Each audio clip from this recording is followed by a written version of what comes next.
खुलुमबाय स्टुडियोआव दं आंकिलिकां ब्रह्म अदालगुरि भेरगाव मिनि स्टेडियामाव बिटिआर खुंथायनि 4 बोसोर आबुं जानायखौ गेदेर हाबाफारिनि गेजेरजों फालिनाया जोबनानै थांबाय। बिटिआरआ मोनसे समाव दिदोमथि गैयै आरो हिंसानि बलि जानांदोंमोन, नाथाय दा बिटिआरआव गोजोन खौसेथि आरो जौगानायनि नेरसोन महरै नुजाबोदों। मख'नो गोनांदि भारतनि गाहाय मन्त्रि नरेन्द्र मोदी आरो नखर मन्त्रि अमित शाहनि लामा दिन्थिनायाव प्रमद बर'नि दैदेननाय बिटिआर सरकारा फैयै फैयै दिनै 4 बोसोर आबुं जाबाय आरो प्रमद बर'नि दैदेननाय बे 4 बोसोरावनो बिटिआरआव गोजोन खौसेथि आरो जौगाथायखौ लाबोनो हादों। दिनै बे बिटिआर खुंथाया 4 बोसोर आबुं जानायाव अदालगुरि भेरगाव मिनि स्टेडियामाव गाजा गोमजायै गेदेर हाबाफारि खुंफुंलांदों।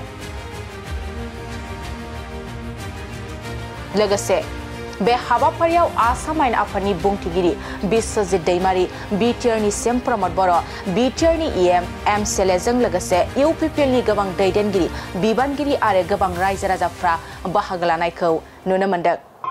दिनै जोंहा मानव गेदेर प्रमद बर' बिथांनि जितु बिटिसिखौ दैदेननाय जि सरकार, बे सरकारा 4 बोसोर आबुं जाबाय आरो बिनि मुङैनो आंनि समस्ति बे पानेरिनि भेरगावआव दिनैहाय मोनसे उत्सव हिसाबै बेवहाय खुंफुंनाय जादों आरो बेवहाय फैनानै मोजां मोनबाय बयखौबो लोगो मोननानै।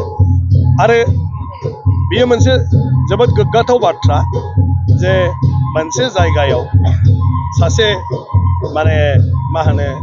दैदेनगिरिनि नेतृत्वआव जेब्ला खुब शान्ति गोजोननि गेजेरजों 4 बोसोर सरकारा सम्पूर्ण जायो, दिनै एलायन्स सरकार अब्लाबो आरो रायजो राजानि गोबांथार जेंना दं, अब्लाबो 4 बोसोरखौ मोजाङै मोजां बारबोबाय। आं बिनि थाखाय मानव गेदेर प्रमद बर' बिथांनिसिम आंनि तरफनिफ्राय आङो कंग्रेचुलेसन होदों, बाख्नायनाय बावदों।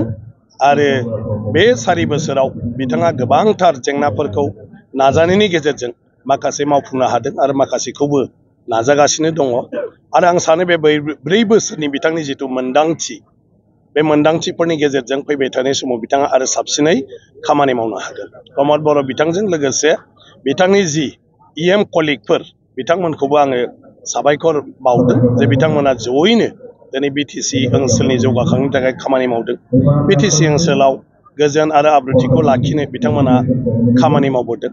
आरो आं सानो लासै लासै बेबायदि जुदि रायजोनि फारसे बावसोमनायनि गेजेरजों खामानि मावलाङोब्ला आरो गोबां जोंहा बिटिसि ओनसोला दावगालांनो हाबावगोन। जिहेतु दिनै 4 बोसोर बारबाय, दिनै रायजो राजा गोबां दङ बेयावहाय, रायजो राजाफोरनि थाखाय बिटिआर सरकारा माबाफोर होलांनायनि माबाखौ इसारा दङ दिनै आफादनि गेजेराव हानि पट्टायानो जा बायदिसिना? आं दा मोनथिनायाव बिथांमोना एसेम्ब्लियाव जि तथ्य होदों जे गासै 2 लाखनिबो बांसिन सुबुंनो हा होबाय होननानै दाख्लै एसेम्ब्लियाव बुंदों, बे जोबोद गिदिर बाथ्रा। आरो बैसुमुथिनि दारै बिटिसि ओनसोलनि गासै जि हा गैयै रायजोफोर बा गुबुन गुबुन जायफ्रा हा हुआ दासिमबो गेलेमेले जानानै दं, बेफोरखौ सेटेलमेन्ट होनायनि खामानिखौ मावगासिनो दङ। दा बेफोर गिदिरथार जेंना, बे खामानिफ्रा जुदि मोजाङै जाफुंसारो रायजो राजानि थाखाय बियो मुलाम्फा जागोन। आं सानो 2 लाखनिबो बांसिन बे जितु हा होदों, बे हा होनाया गोबां मानसिफ्रानो बेवहाय मुलाम्फा जादों। आरो बिनि बायदिबो गोबां बायदिसिना हाबाफारि लानानै खामानि मावगासिनो दङ। आरो बेफोर जेफोर खामानि बिथांमोनहा बुंदों, होदों बा मावदों, बियो थारैनो मोजाङै मोजां जाफुंसारहैजोबोब्ला आं सानो बिटिसि ओनसोलनि रायजो राजानि थाखाय जोबोर मोजां हाबा जागोन आरोखि।